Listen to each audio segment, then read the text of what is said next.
Well, new concerns today as the United Nations is now considering, at this moment, a global arms treaty that would curtail certain gun sales. Right now, the UN is working on a plan that would put a whole new set of international gun rules in place. Supporters, including the Obama administration, argue it will make the world more secure by tamping down on weapons commonly used by gangs and terrorists.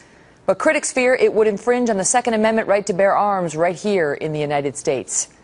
Larry Pratt is the executive director of Gun Owners of America, and KT McFarland is a Fox News national security analyst.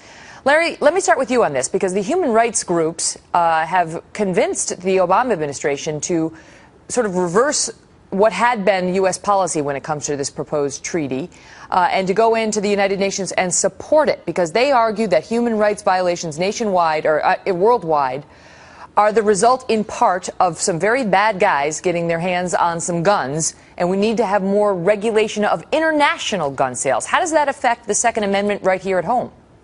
Well, it would completely work against what the Second Amendment is intended to do, but it doesn't seem that the Constitution is much of an obstacle or a problem for this administration. But nevertheless, shall not be infringed is something that a treaty can't trump. The very language in the Constitution dealing with treaty making says that treaties have to be made under the authority of the United States. And if we, the people, haven't given authority for gun control to the United States, to the federal government, then its hands are tied. And at a practical level, I think even Harry Reid's Senate would look at that treaty if it's presented to them and say, this is toxic. I'm not going there in an election year. The gun lobby has a lot of power, KT, a lot of power. Just look at once the NRA decided to score that holder contempt vote, you had like 24 Democrats almost immediately come over the other side of the aisle. So these lawmakers do pay attention to what the gun lobby wants. It doesn't want this treaty. But why? I still fail to understand exactly how it's going to affect Americans and the Second Amendment, as opposed to, because, you know, the folks who are proposing this want us to believe that this is only an international thing that's going to stop, genocide in other countries because we're going to take away their guns.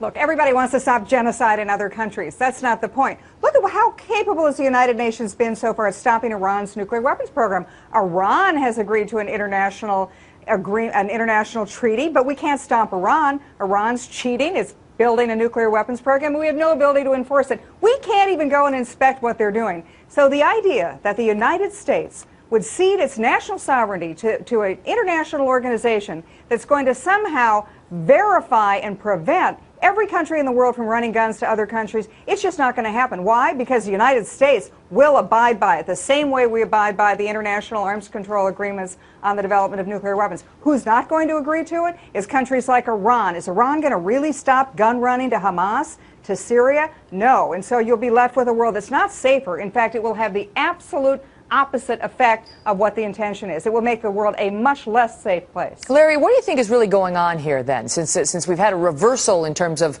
I guess, from the Bush administration to the Obama administration?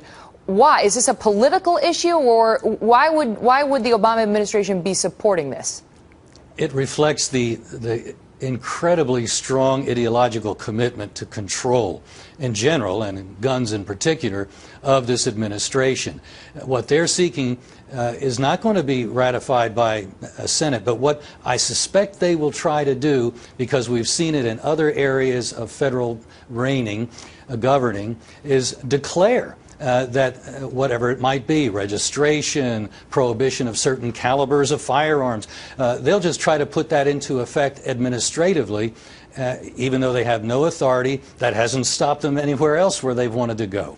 KT, the UN agreement, the treaty, if it is accepted, would hold nations accountable through legally binding rules. Countries that sign it are going to have to pass laws to ensure that the weapons companies here in the United States, for example, abide by this treaty. So could you have American gun manufacturers being cited for non-compliance by the United Nations? Is there a conflict there between the potential treaty and the Second Amendment? Well, absolutely. United States laws remain supreme in the United States. Our laws are not secondary to international laws, to UN laws. And then you would have a situation where the United Nations is looking at American domestic gun manufacturers and sanctioning them.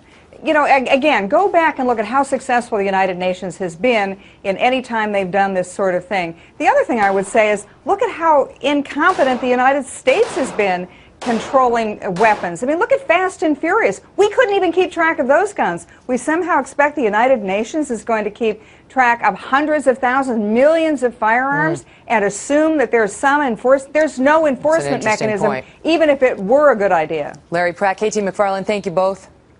Thank you.